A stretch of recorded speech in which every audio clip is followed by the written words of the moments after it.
আজকে আমি আপনাদের সাথে খুবই ঝটপট একটি ইফতার আইটেম শেয়ার করব। ডিম আর পেঁয়াজ দিয়ে আজকে আমি খুবই মজাদার একটি পাকোড়া তৈরি করে দেখাবো। আসসালামু আলাইকুম এভরিওয়ান, উই কুক বিডির ইফতার রেসিপিতে আপনাদের সবাইকে স্বাগতম জানাচ্ছি। ইফতারের মাত্র 10 মিনিট আগে আপনারা চাইলে ডিমের এই পাকোড়াগুলো তৈরি করে নিতে পারবেন। এই পাকোড়াগুলো অনেক মুচমুচে হয় আর খেতেও অনেক বেশি ভালো লাগে। প্রতিদিন একই ধরনের ইফতার না বানিয়ে চাইলে একদিন একটু ভিন্ন কিছু ট্রাই করে দেখতে পারেন। ডিমের চপের পরিবর্তে ডিমের এই পাকোড়াগুলোকে বানিয়ে নিতে পারেন। আশা করছি আপনার পরিবারের সকলে ভীষণ পছন্দ করবে, সেই সাথে মজা করেও খাবে। চলুন তাহলে দেখে নেওয়া যাক কিভাবে এই ডিমের পাকোড়াগুলোকে তৈরি করতে হবে।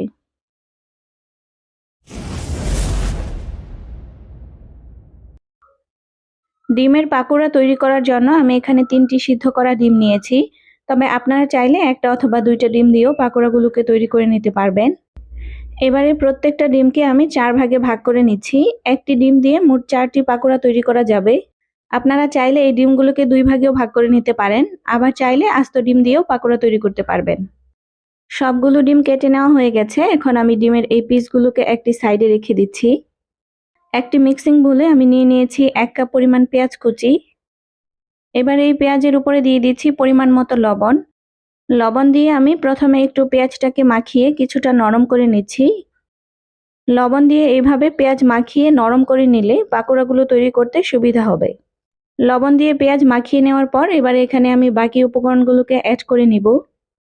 সবার প্রথমেই দিয়ে দিচ্ছি হাফ চা চামচ পরিমাণ মরিচের গুঁড়া। এরপর দিয়ে দিচ্ছি কোয়ার্টার চা চামচ পরিমাণ হলুদের গুঁড়া। দিয়ে দিচ্ছি হাফ চা চামচ পরিমাণ ভাজা জিরার গুঁড়া। দিয়ে দিচ্ছি 2টি কাঁচামরিচ কুচি।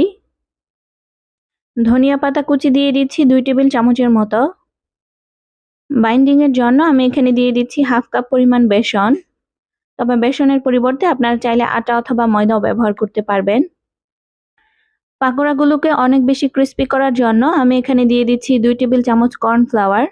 আপনারা চাইলে কর্নফ্লাওয়ারের পরিবর্তে চালের গুঁড়াও ব্যবহার করতে পারবেন, আবার চাইলে স্কিপও করতে পারবেন। এবারে সবকিছুকে একসাথে আমি খুব ভালোভাবে মাখিয়ে নিচ্ছি। মাখানোর সময় মিশ্রণটাকে শুকনা মনে হলেও এখানে কোনো পানি অ্যাড করার প্রয়োজন নেই। কিছুটা সময় নিয়ে মাখিয়ে নিলেই দেখবেন মিশ্রণটা নরম হয়ে এসেছে। আর মাখানোর পর যদি মিশ্রণটা আপনাদের কাছে বেশি নরম মনে হয় তাহলে আরো কিছুটা বেসন বাড়িয়ে দিতে পারেন। পেঁয়াজ বেসনের মিশ্রণটা একদম পারফেক্ট ভাবে মাখানো হয়ে গেছে। এখন আমি হাতটাকে ক্লিন করে নিচ্ছি, তারপর পাকোড়াগুলোকে তৈরি করে নেব।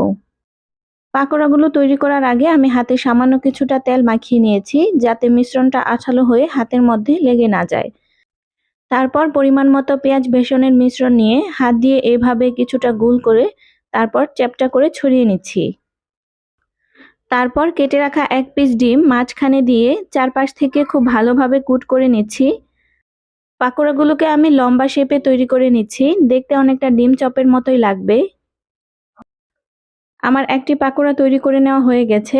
আপনারা চাইলে আপনাদের পছন্দ অনুযায়ী অন্য যে কোনো শেপে পাকোড়াগুলোকে তৈরি করতে পারবেন। আপনাদের বোঝার সুবিধার্থে আমি আরও একটি পাকোড়া আপনাদেরকে তৈরি করে দেখাচ্ছি। আশা করি দেখে বুঝতে পারছেন আমি কিভাবে এই পাকোড়াগুলোকে তৈরি করে নিচ্ছি।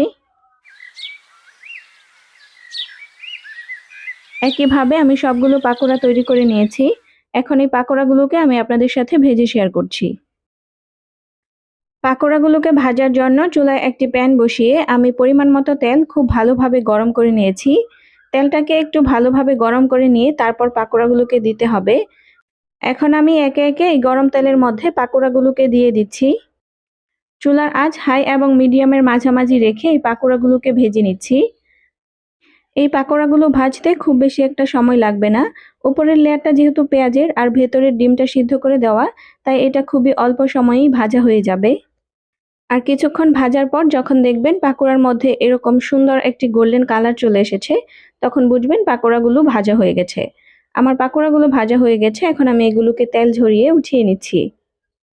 ব্যাস তৈরি হয়ে গেল আমাদের মজাদার ডিম পেঁয়াজের পাকোড়া। এই পাকোড়াগুলো গরম অবস্থায় অনেক বেশি ক্রিস্পি থাকে, তাই খেতে অনেক বেশি ভালো লাগে। এই পাকোড়াগুলো অবশ্যই ইফতারের কিছুক্ষণ আগে বানিয়ে গরম গরম পরিবেশন করবেন, তাহলে খেতে বেশি ভালো লাগবে। আশা করছি আমার আজকের এই সহজ এবং মজাদার রেসিপিটি আপনাদের কাছে ভালো লেগেছে। যদি ভালো লেগে থাকে তাহলে চ্যানেলটিকে সাবস্ক্রাইব করে আমাকে সামনে এগিয়ে নিয়ে যেতে সহযোগিতা করুন। আর যদি ফেসবুক পেজ থেকে দেখে থাকেন তাহলে পেজটিকে ফলো করে রাখতে পারেন। চলে আসবো আবারও নতুন কোনো রেসিপি নিয়ে। সেই পর্যন্ত সকলেই সুস্থ থাকুন। আল্লাহ হাফেজ।